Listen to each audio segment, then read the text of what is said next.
Kas töörahu hakkab saabuma ka Haapsalu linnavalitsusse? Tundub, et jõujooned hakkavad paika saama. Nimelt hakkavad Haapsalu linnaelu juhtima Isamaa ja valimisliit Terve Haapsalu. Liidust jätakse välja EKRE fraktsioon, kuigi algselt olid ka nemad läbirääkimiste laua taga. Me pikalt arutasime ja kaalusime, kas teha koalitsiooni läbirääkimisi kahe osapoole vahel või kaasata ka EKRE, kuid kolme vahel leida ühisosani leidmine tundus keerulisem ülesanne kui see kerge risk, et meil on natukene liiga väike ülekaal volikogus. Nii et me teeme selle juurde, et me usume oma inimestesse, et meil on nagu kindlust taga, et me saame seal volikogus ka selle kerge ülekaaluga hakkama.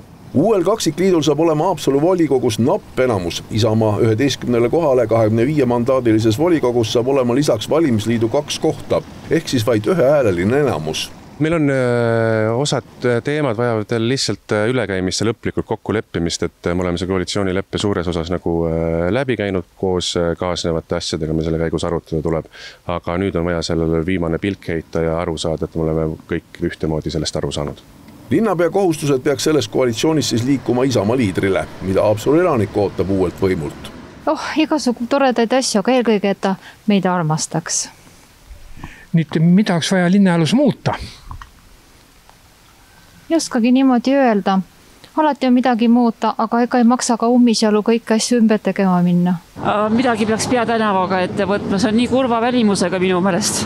Rohkem seda oodavad ka kaubad. Aga tänava peal, mida võiks teistmoodi teha tänavate peal? Tänavate peal, veel edasi kivi panna.